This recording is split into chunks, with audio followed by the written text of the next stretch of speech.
Ensinamento do plano espiritual. Origem e natureza dos espíritos. Que função se pode dar aos espíritos? Pode-se dizer que os espíritos são os seres inteligentes de criação, povoam o universo fora do mundo material. A palavra espírito é empregada aqui para designar as individualidades dos seres extracorpóreos, e não mais o elemento inteligente do universo.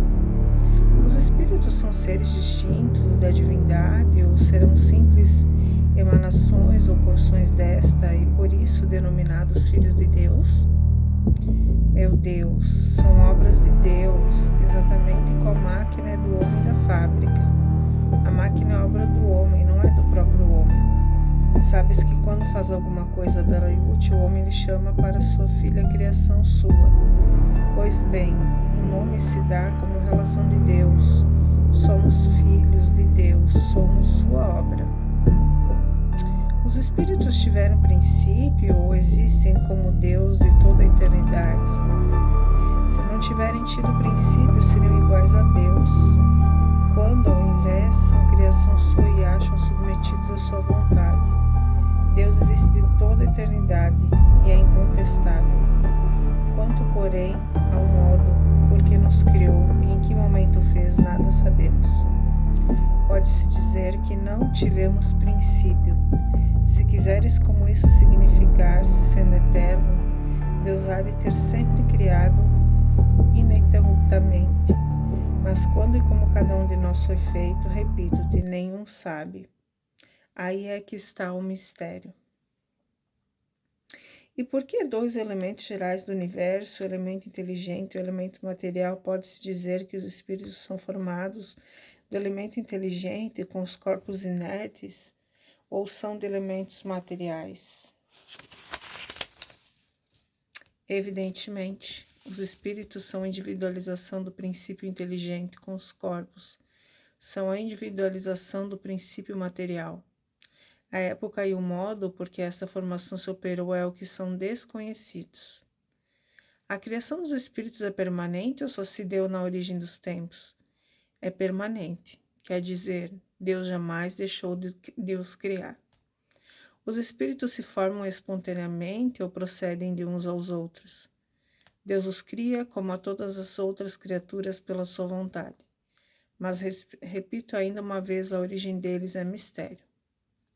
Será certo dizer que os espíritos são imateriais? Como se pode definir uma coisa quando falam termos de comparação e como a linguagem deficiente? Pode um cego de nascença definir a luz? Imaterial não é bem termo, incorpóreo seria mais exato, pois deves compreender que, sendo uma criação, os espíritos hão de ser alguma coisa. É a matéria quintessenciada, mas sem analogia, para vós outros, e tão etérea, que escapa inteiramente ao alcance dos vossos sentidos.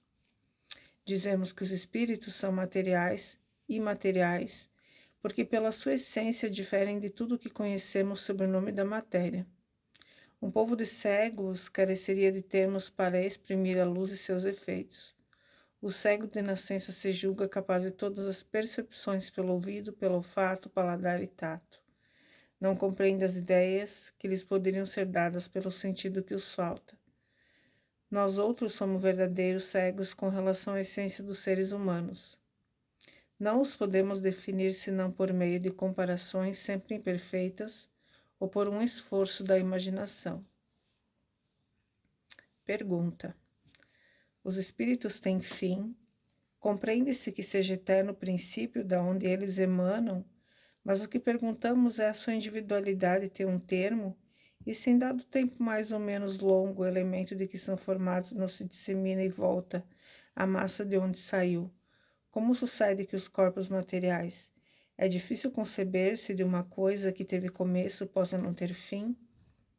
Há muitas coisas que não podeis compreender, porque tendes limitada a inteligência. Isso, porém, não é razão para que repeliais. O filho não compreende tudo o que seu pai é compreensível, nem é ignorante tudo o que o sábio aprende. Dizemos que a existência dos espíritos não tem fim.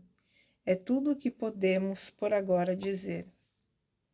Ensinamento canalizado do livro O Livro dos Espíritos, canalizado pelos mentores.